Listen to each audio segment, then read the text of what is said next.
sun. Lambs are coming homeward one by one.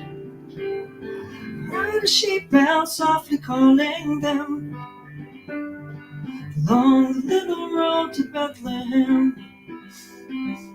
Beside an open door as I dream of night, heard sweet Mary sing a lullaby.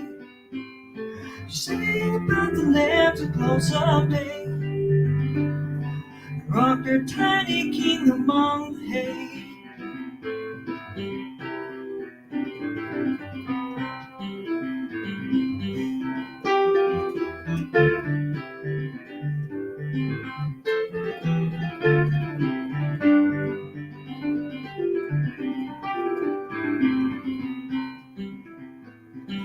Across the air the silver sheep bells ring. The lambs are coming home, sweet Mary sang. The star of gold, your star of gold is shining in the sky. Sleep, my little king, go lullaby. As I walk down the road, a set of sun. The lambs are coming homeward one by one. I heard a sheep bell softly calling them along the little road to Bethlehem. Along the little road to Bethlehem. Along the little road to Bethlehem.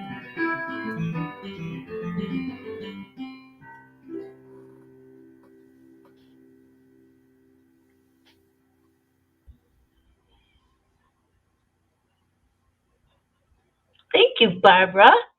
That was lovely. Thank you. I like the tone of it too. It's uplifting and kind of tells where we're going in this journey of celebration of Christmas. That was wonderful. Thank you. Barbara Whitney, our music director for many, many years. We were trying to figure out how many Christmases Barb and I have done together, and something like maybe 18. I don't know, a lot. But anyway, she's like my other daughter. I love her to pieces. So I'd like to welcome everybody, whether you're here for the first time or the 110th time, whatever time it is. We're so happy that you're here with us to celebrate this blessed season. It's a time of joy and love and peace, and it's also a time of stress. But that's why I'm so happy to be with Unity, because it gives me the tools so that I can rise above that, put it aside for a while, and come to truly enjoy this holiday season with all of my spirit, heart, and soul. We usually start our day with the daily word here at home and also Unity. And today's daily word is joy.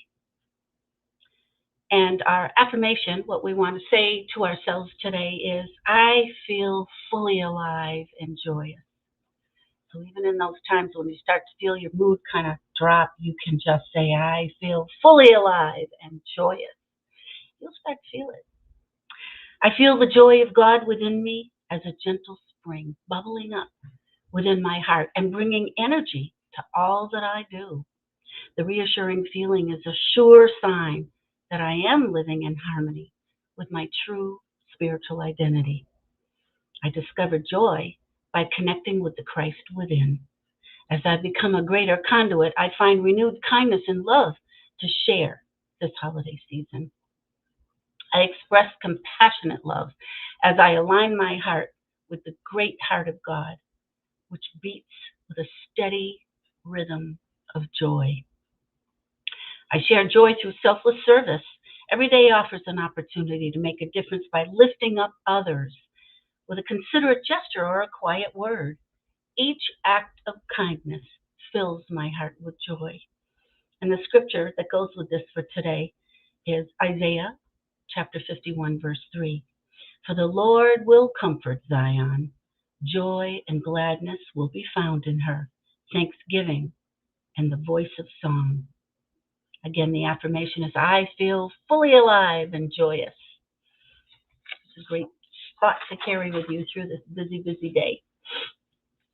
We also have a mission statement here at Unity of the Seacoast. And this is what we try, keep your eye on the prize. We are a loving, nurturing community dedicated to being a positive path to spiritual living, to awaken oneness with God within us all. You can see it scrolling on the bottom of the screen there, and that is our mission statement. We have been working pretty hard on updating our website and keeping our Facebook page fresh. We're also going to start broadcasting on YouTube, and I hope that you'll take advantage of that and give us feedback, please. We're working very hard. It's hard to meet your needs if we don't know what your needs are, so let us know. You can see our weekly announcements, our weekly calendar.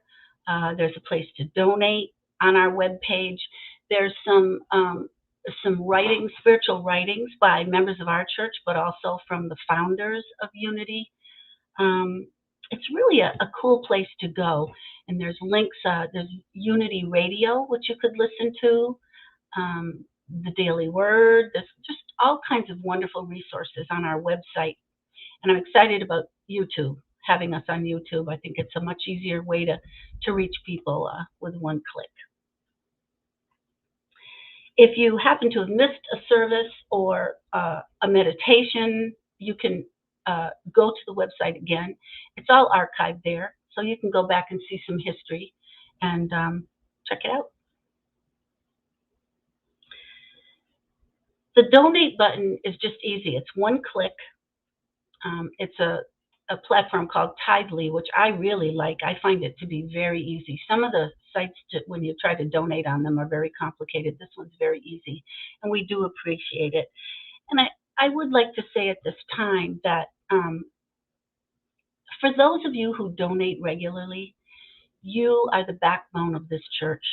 Anytime we are able to serve the community, whether it's through a program, a tithing, showing up and volunteering, that's you. Whether you're with us physically or not, you are the backbone of this church, and we appreciate you so much. So that's our gift. Thank you.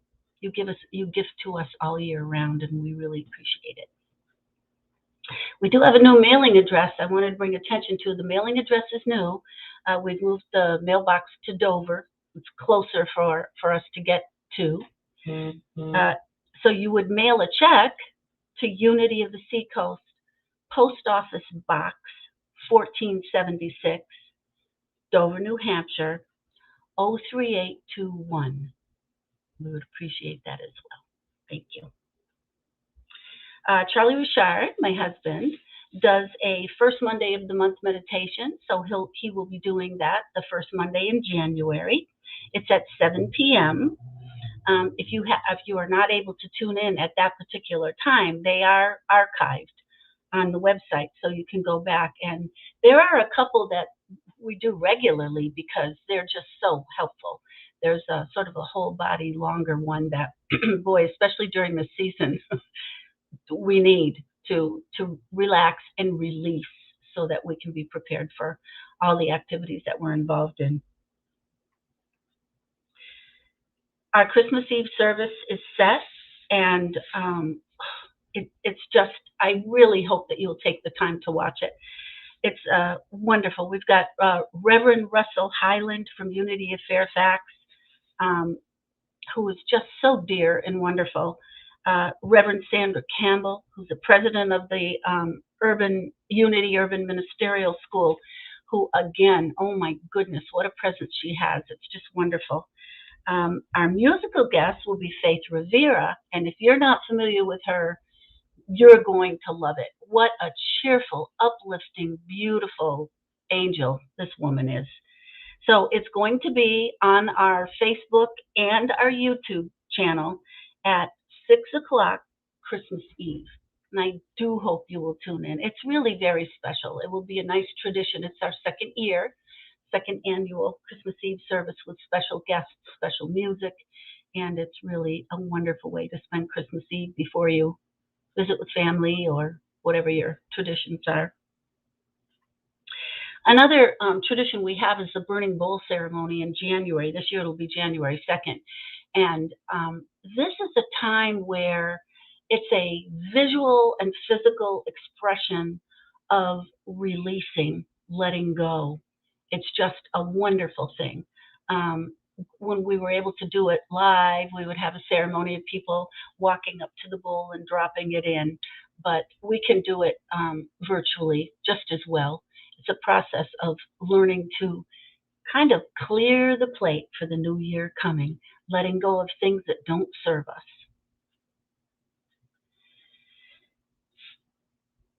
And on January 16th, I didn't even know this. This is exciting. On January 16th, Bev Raymond, who is on our board, is going to administer our white stone ceremony, which is another. I have white stones lined up on my bureau for years.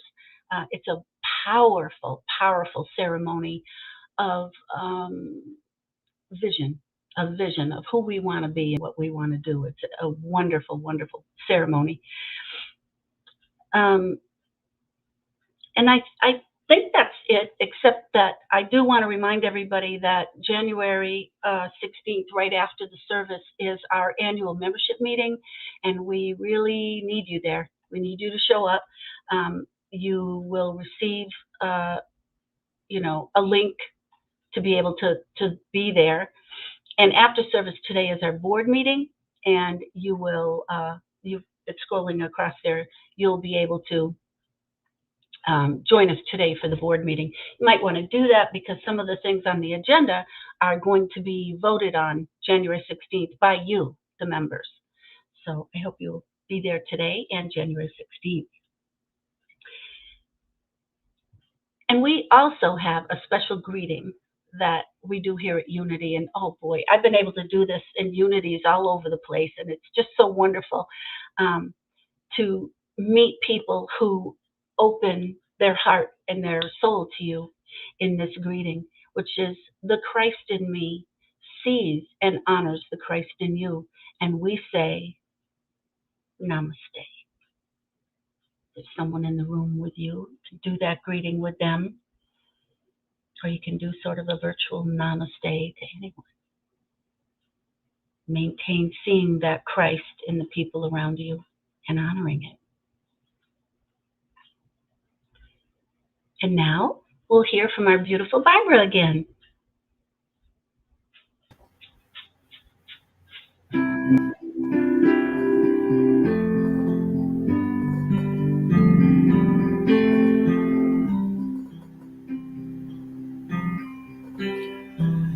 In the bleak midwinter, frosty wind made moan, stern hard as iron, water like a stone. Snow had fallen, snow on snow on snow.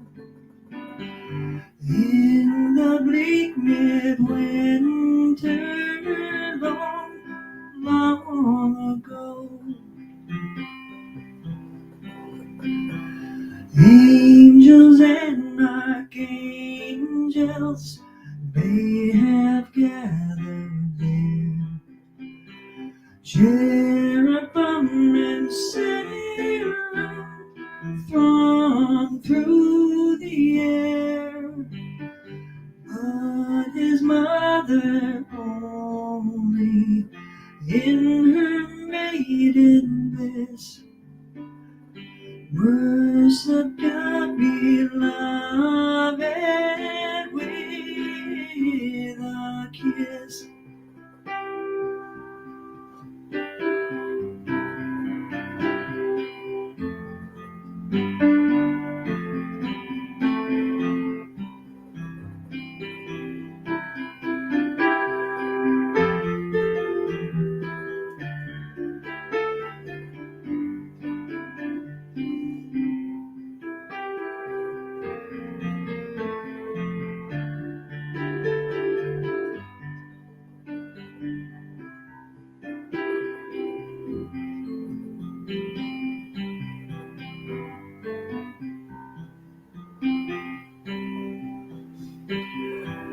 What can I give him, poor as I am? If I were a shepherd, I would bring a lamb.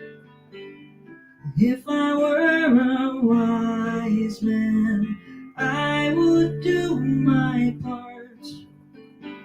Yet what can I give him? Give my heart. In the bleak midwinter, frosty wind made moan, earth stood hard as iron, water like a stone. Snow had fallen, snow on snow on snow. In the bleak midwinter, long, long ago.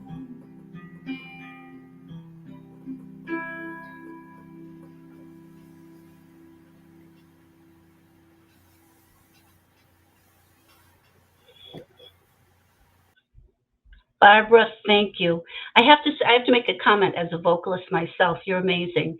In the sniffly early morning season that you're able to have that tight control of your voice and be pitch perfect. Nice job, Barbara. Thank you.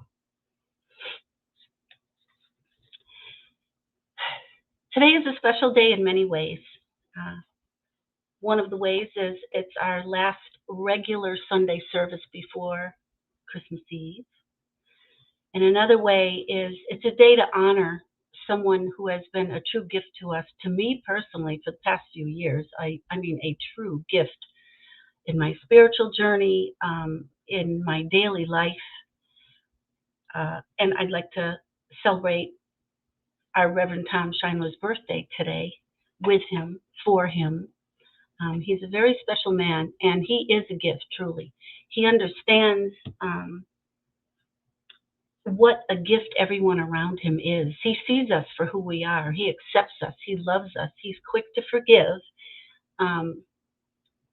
And he's just as a man who lives with his heart. And I know so few people that are brave enough to do that.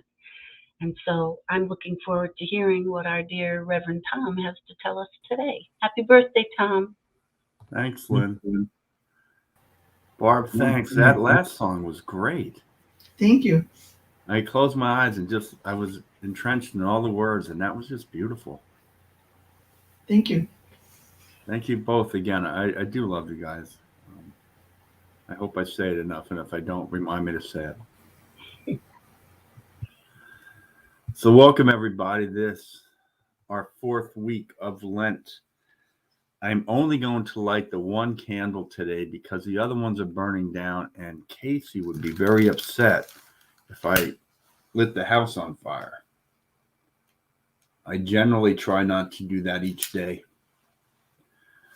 But we celebrate this 4th week of Advent, and we celebrate love. This is the week of the birth. Getting over a cold, so I may cough a little bit. But this is the week of the birth. I'm going to read from John 3:16. For God so loved the world that he gave his only begotten child, that whosoever believeth in him should not perish, but should have everlasting life. That is what Advent has been leading up to. It's the birth of Jesus and our Christ-like nature. It's our Christ-like nature that we are the only begotten child of God.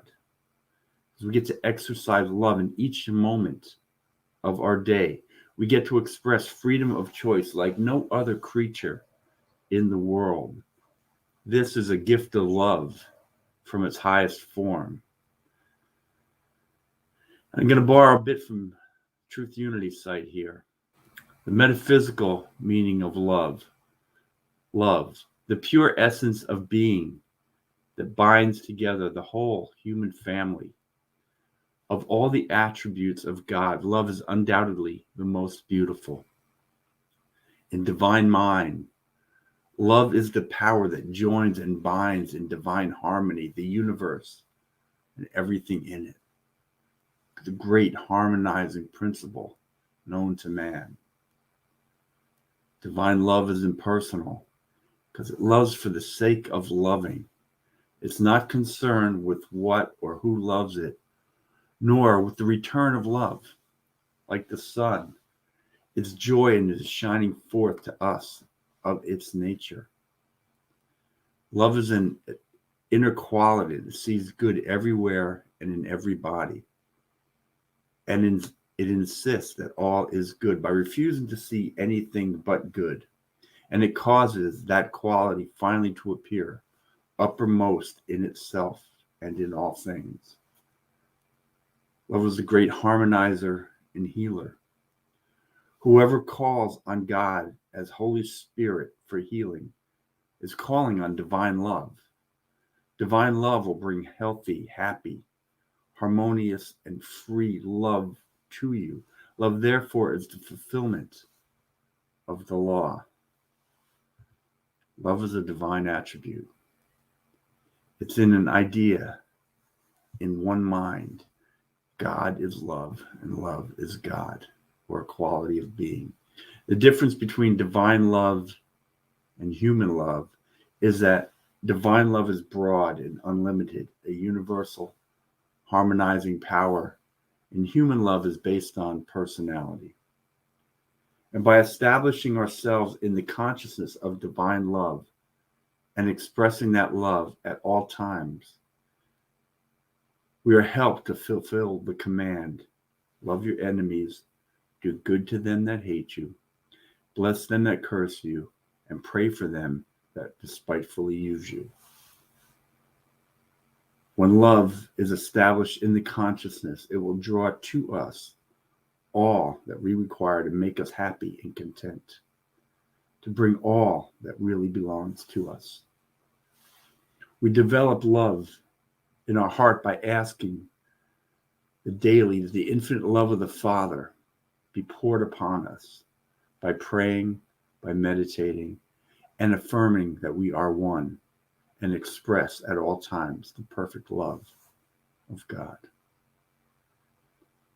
We have this God-given thing within us. I don't want to use the word ability because it's more than that. It's deeper. It's half the image of God. We have this thing that allows us to shine who we are to others and to ourselves. We get to be a conduit of conscious connection to all.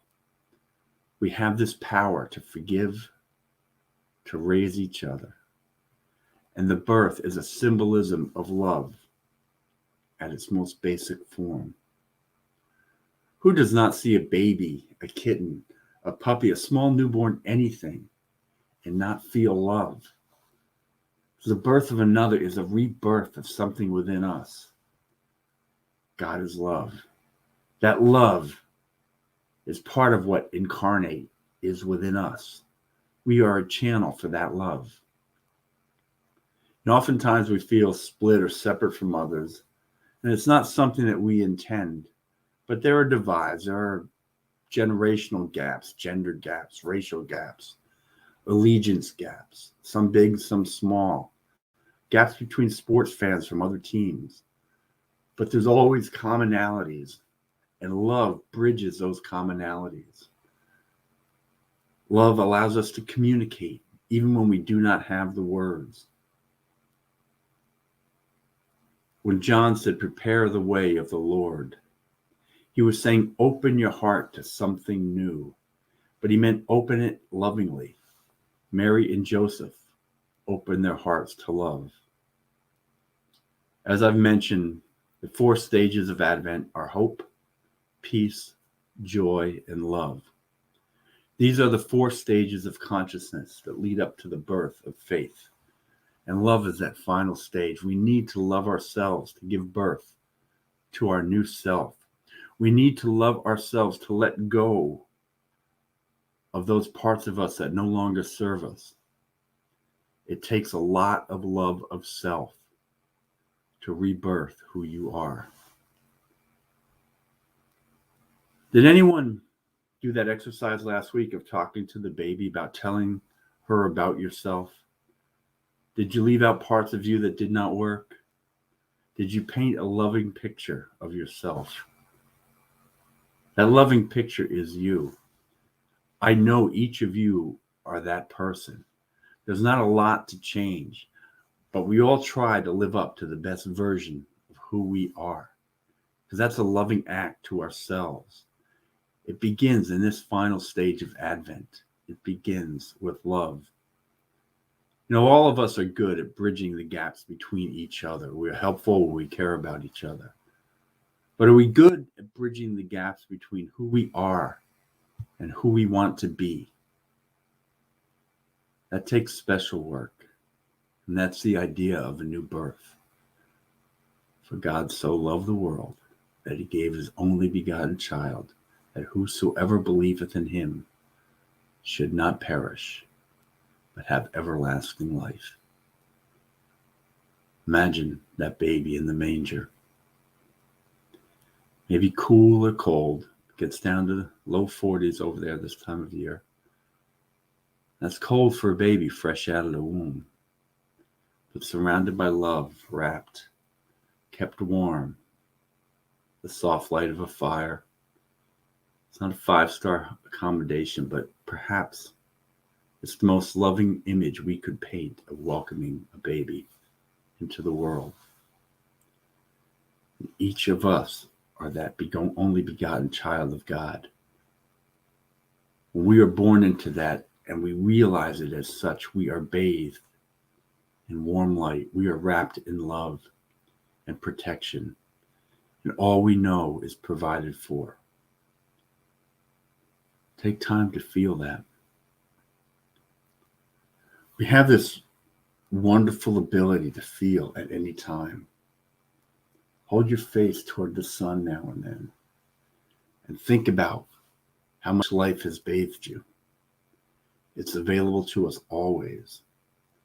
It's grace in action.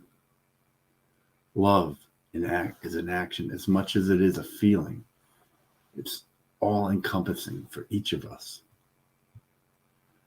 Love is the basis of our emotional intelligence.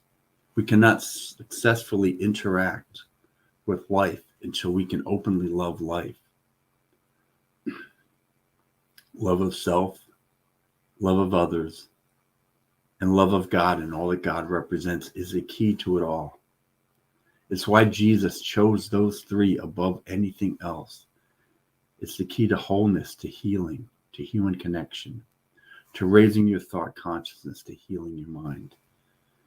Any interaction or step on your path begins in those three loves.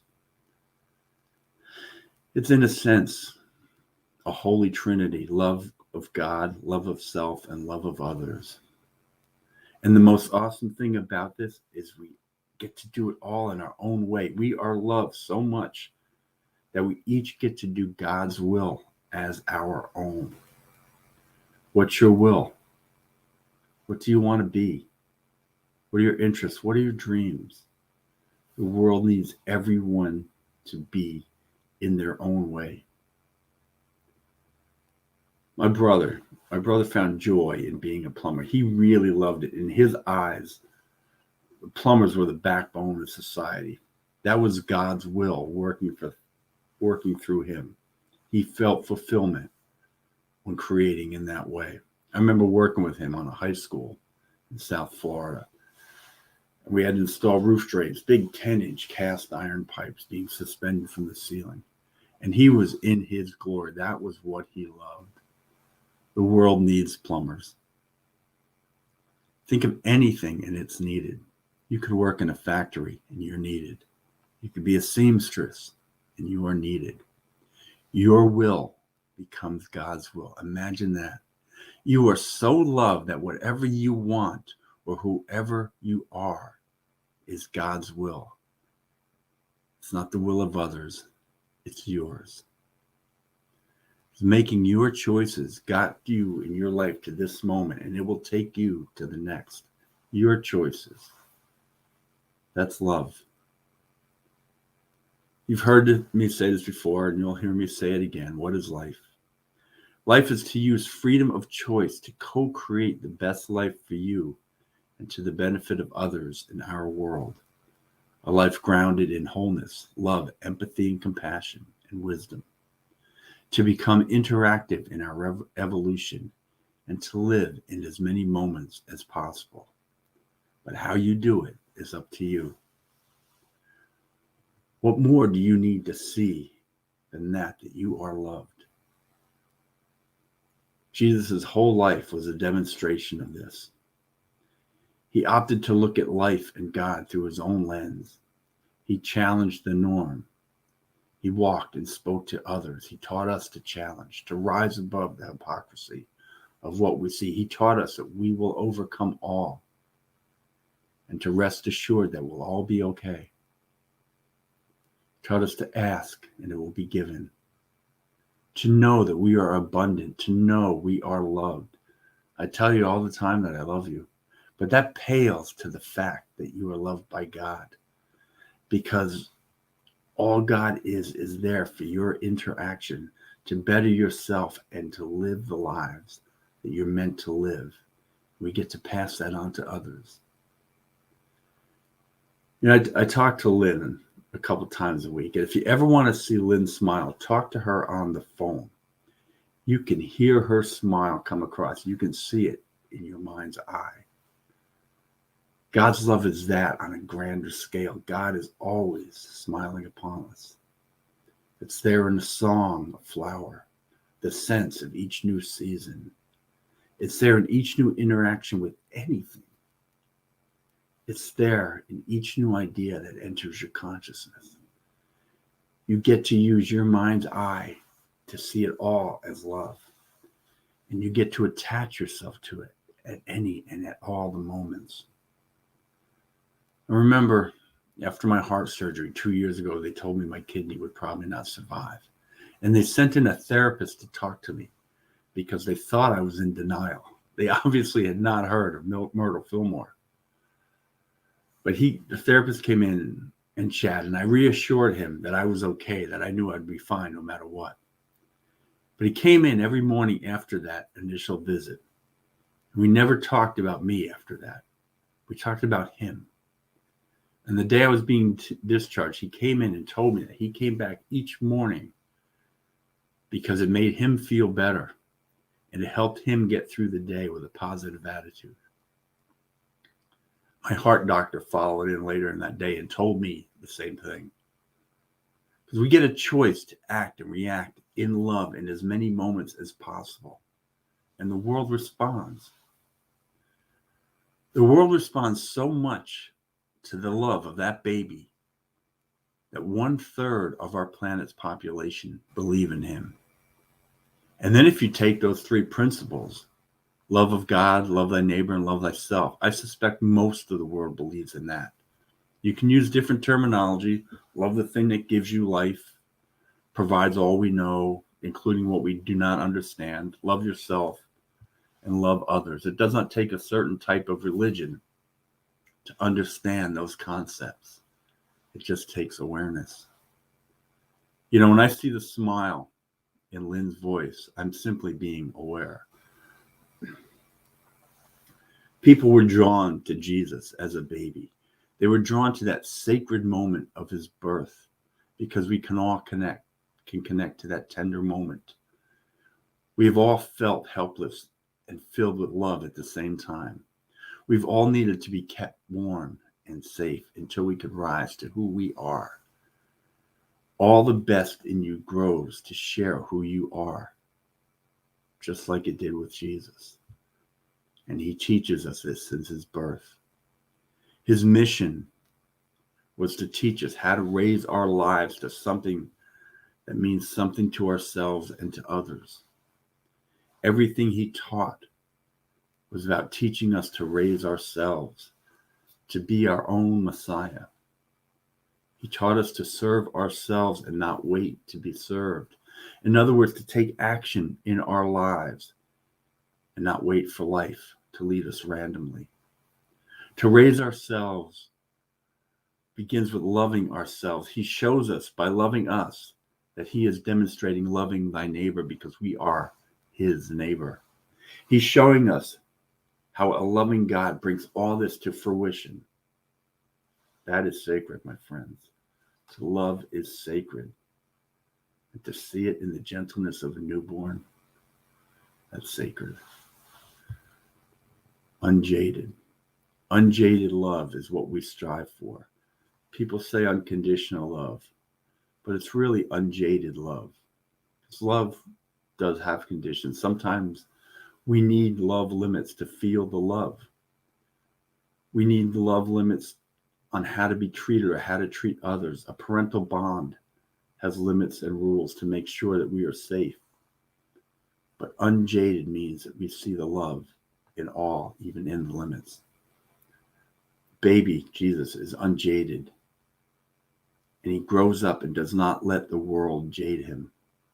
He may have his moments, but he is aware of the world. He is aware of the suffering and the struggles. He is aware of the hypocrisy. He lives above those humanly creations.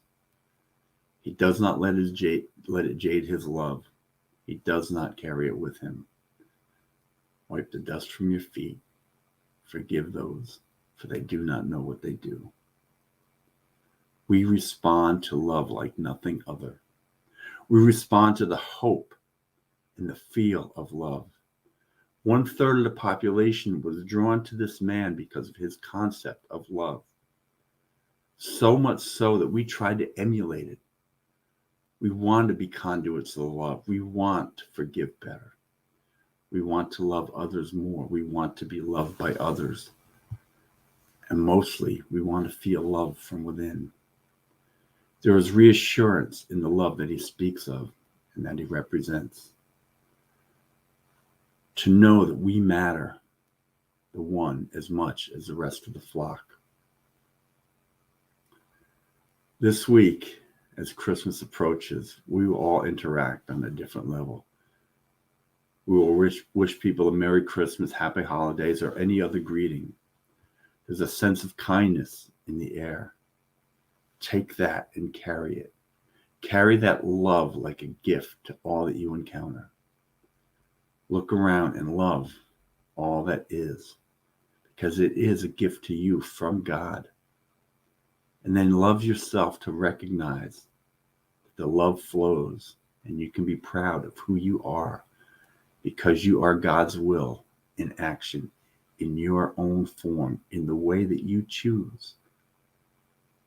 Then love others enough to allow them to be their best version of God's will. Greet them with kindness. Resist judgment. That's what this love is about.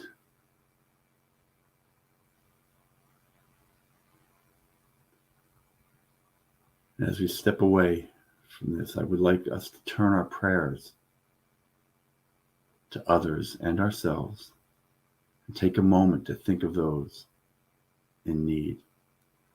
If you're listening on Facebook or on YouTube and you feel comfortable, just type their name in the initial comment box. I would like to say a special prayer for my Aunt Patty. She is in hospice in Cornwall, England at the moment. We hold these people in a thought of wholeness and light and love, and we affirm their wholeness and health. And I urge you, if you can, reach out to these people. I will reach out to my aunt this week to make sure she knows I'm thinking of her and that I love her. Because the fastest way you can make a prayer land is to contact the person and show them that they are loved.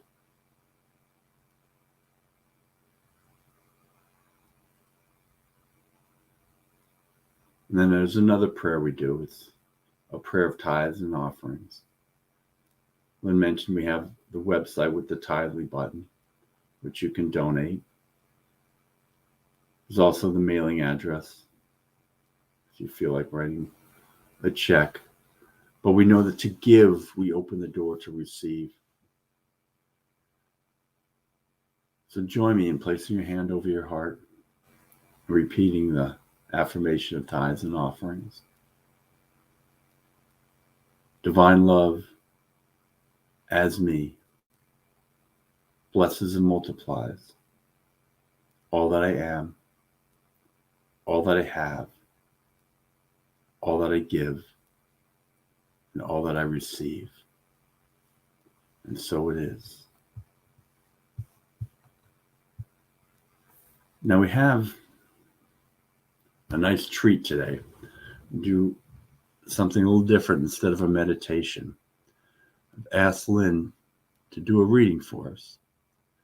So I'm going to turn this over to you, Lynn. Lynn, I'm always humbled and grateful for you.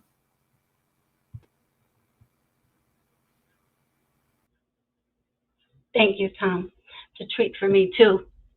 For most of us, just remember, either when you were a child or when your children were little or your grandchildren, and the night before Christmas poem, and how the anticipation and the excitement of the little ones just wondering and dreaming about, would he come? What would they get? That magic that's in the air really is a magic that can stay with you all year long. The poem is actually called A Visit from St. Nicholas, and it's written by Clement Clark Moore. And so let's get into that childish awe and magic. 'Twas the night before Christmas, when all through the house not a creature was stirring, not even a mouse. The stockings were hung by the chimney with care, in hopes that St. Nicholas soon would be there. The children were all nestled snug in their beds, while visions of sugar plums danced in their heads. Mamma in her kerchief and I in my cap had just settled our brains for a long winter's nap, when out on the lawn there arose such a clatter, I sprang from my bed to see what was the matter. Away to the window I flew like a flash, tore open the shutters and threw up the sash. The moon on the breast of the new fallen snow gave a luster of midday to objects below, when what to my wondering eyes did appear but a miniature sleigh and 8 tiny reindeer, with a little old driver so lively and quick I knew in a moment he must be Saint Nick. More rapid than eagles his coursers they came, and he whistled and shouted and called them by name. Now Dasher, now Dancer, now Prancer and Vixen, on Comet, on Cupid, on Donner and Blitzen, to the top of the porch, to the top of the wall. Now dash away, dash away, dash away all, as leaves that before the wild hurricane fly. When they meet with an obstacle, they mount to the sky. So up to the housetop the coursers they flew, with a sleigh full of toys, and St. Nicholas too. And then in the twinkling I heard on the roof the prancing and pawing of each little hoof.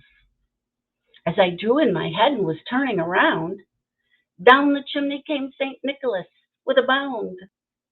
He was dressed all in fur from his head to his toe, and his clothes were all tarnished with ashes and soot. A bundle of toys he flung on his back, and he looked like a peddler just opening his pack. His eyes, how they twinkled, his dimples, how merry, his cheeks were like roses, and his nose was like a cherry. His droll little mouth was drawn up like a bow, and the beard on his chin was as white as the snow. The stump of a pipe he held in his teeth, and the smoke, it encircled his head like a wreath. He had a broad face and a round little belly that shook when he laughed like a bowl full of jelly. He was chubby and plump, a right jolly old elf, and I laughed when I saw him in spite of myself.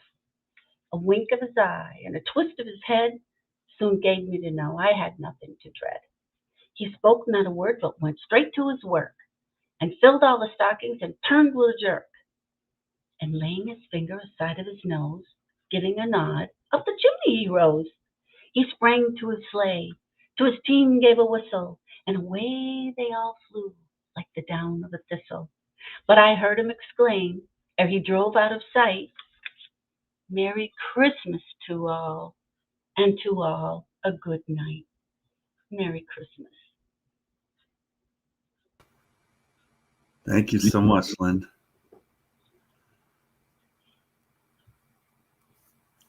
I would like to bring this now to the prayer of protection. And this will finish our service. I wish you all a Merry Christmas. I'm so thankful for each one of you. The light of God surrounds you. The love of God enfolds you. The power of God protects you. The presence of God watches over you. Wherever you are, God is, and all is well. Amen.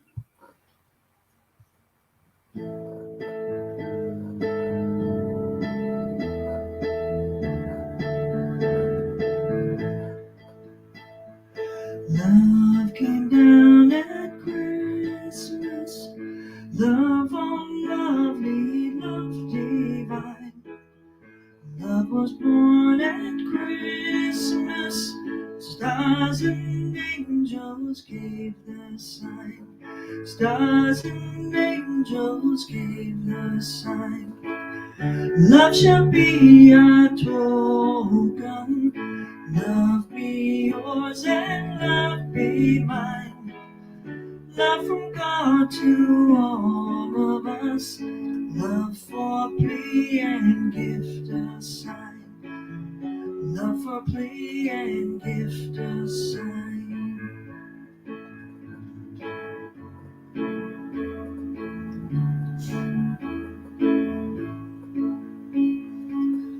Love came down at Christmas.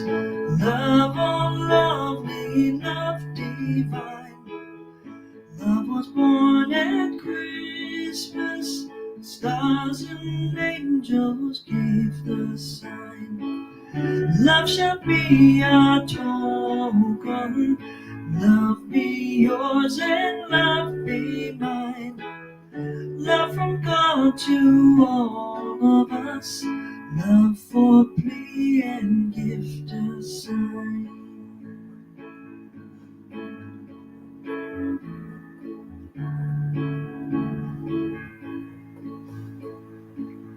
Love came down at Christmas. Love on lovely, love divine.